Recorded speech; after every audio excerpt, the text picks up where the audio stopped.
Shaped by Sound is a co-production of PBS North Carolina and the Department of Natural and Cultural Resources. The series is presented by Come Here, North Carolina. I'm James Wichkowski, and this is Shaped by Sound. Superchunk is an indie rock institution within the Triangle music scene.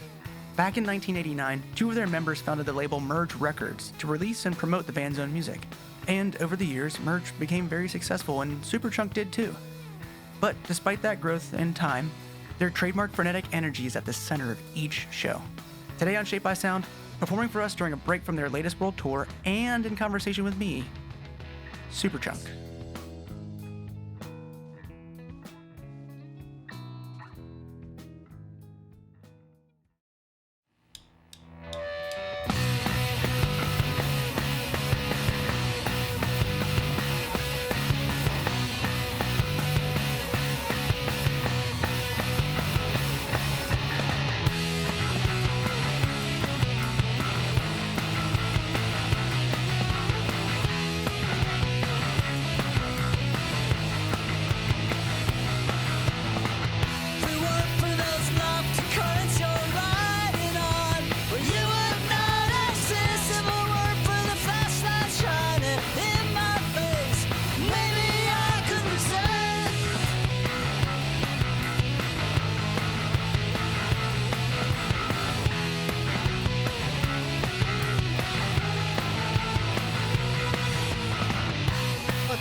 Mac, Jim from Superchunk, thank you so much for being on Shaped by Sound. How's it going? Thank you. It's going well. Now, you both live in Durham or Chapel Hill? I live in Durham. Yeah. I live in Chapel Hill. Yeah. My family moved to Durham in 1981. I met Mac in college. I would go to New York to visit my friend who was his roommate or lived on the same floor in the dorm, and that's how we became friends. When Mac brought you down, like, what was it, like, what was drawing you in? Like, what was so exciting for you? My first time coming down to Chapel Hill, I was just like, wow, this is where I want to be.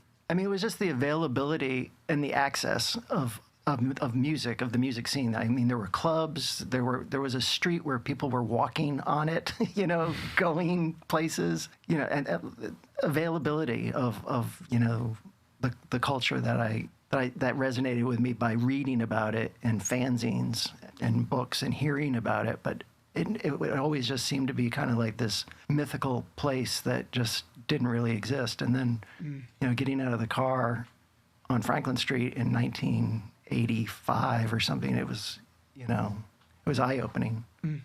What made you want to bring him down here?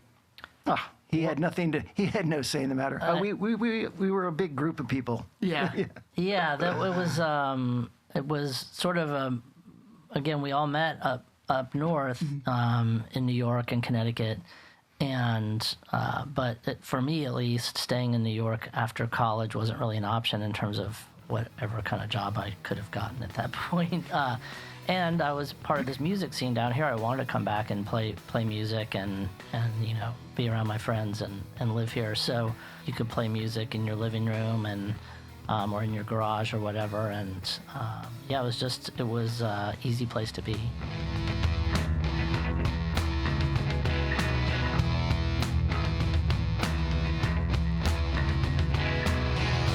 Still have briars in my clothes. Or did I lay you down and wrote some names on the stones were all erased, and I thought it was you that I had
So, Mac, obviously you're co-owner of Merge Records, just turned 35. So you have sort of a unique perspective on the music industry as a musician and as a co-owner of a label. As the methods of delivery for music has sort of evolved over time, how have you as artists sort of changed with it?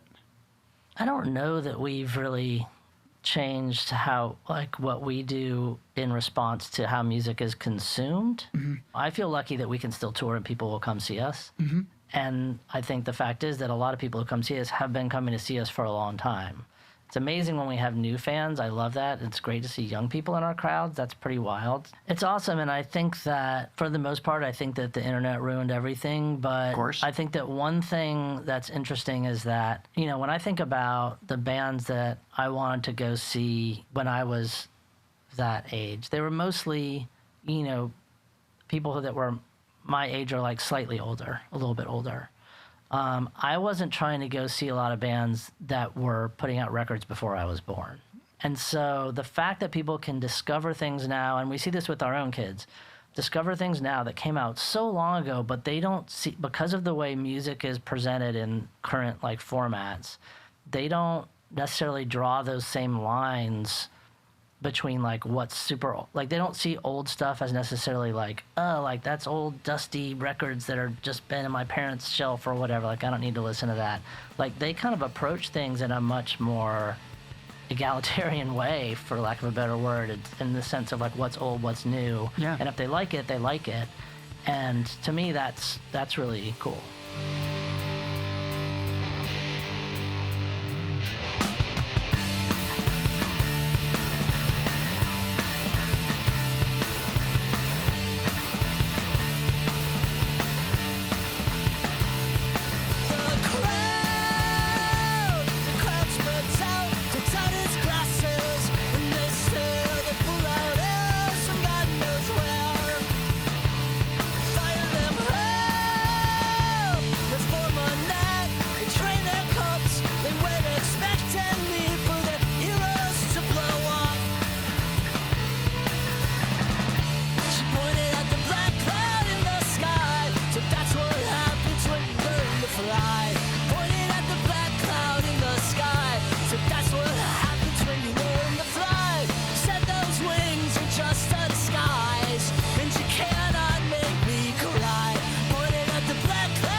Within this show, it's called Shaped by Sound, and we kind of want to identify, you know, how music can shape us as people, as communities, and as, you know, a state.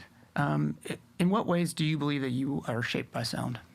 I'm always amazed that because I think talking to people who were lucky enough to be playing music in a band as something that we do, that we can still do, that's one thing. But I'm always amazed when I meet people and talk to people who sound and music is something that has nothing to do with their job or like what they do all day or like a large part of their life, but it's this other thing that's like, oh, like this is my like retreat, or this is a thing that kind of like saves me from all this other stuff I'm dealing with every day in my life. And, so to me, like that is a very powerful aspect of music or connection to bands or music scenes. The people that aren't trying to do it to make a living or because they feel like a calling to like play guitar or something. It's just that like it gives them something that they don't have in the rest of their life. And it's bigger than entertainment. Yeah. It's not just, something to kill time or pass a pleasant hour. It actually is some sort of kind of, I don't know. I mean, I wouldn't say religious, but it fills some sort of space in other people's lives.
We're not in a rush to put out a new record because then we'll start touring again. So just gonna, work on these new songs and make sure that the next album is something that we want it to be, and then hopefully maybe towards the end of 2025 have a new record.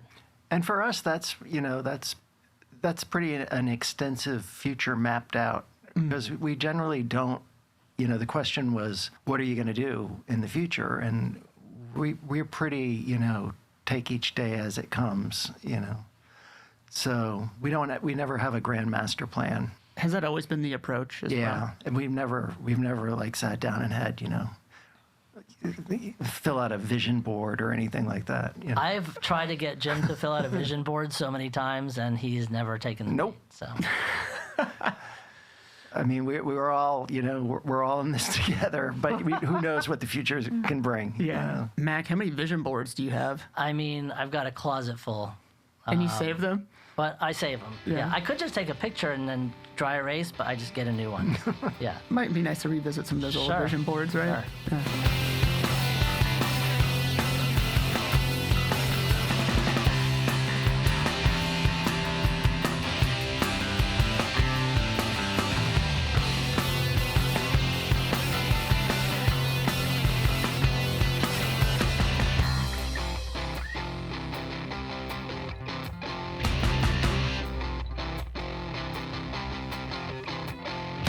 Brace me, brace me.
Thanks for joining us on Shaped by Sound. If you'd like to hear the songs we discussed today, you can find them over on our website at pbsnc.org/Shaped by Sound.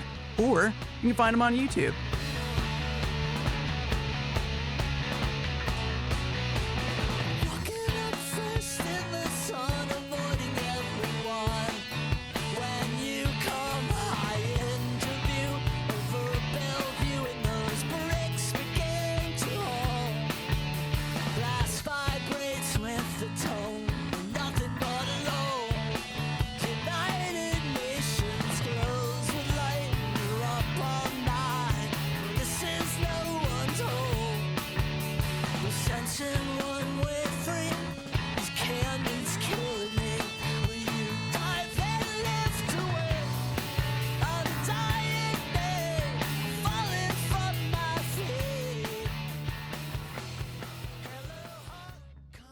Shaped by Sound is a co-production of PBS North Carolina and the Department of Natural and Cultural Resources.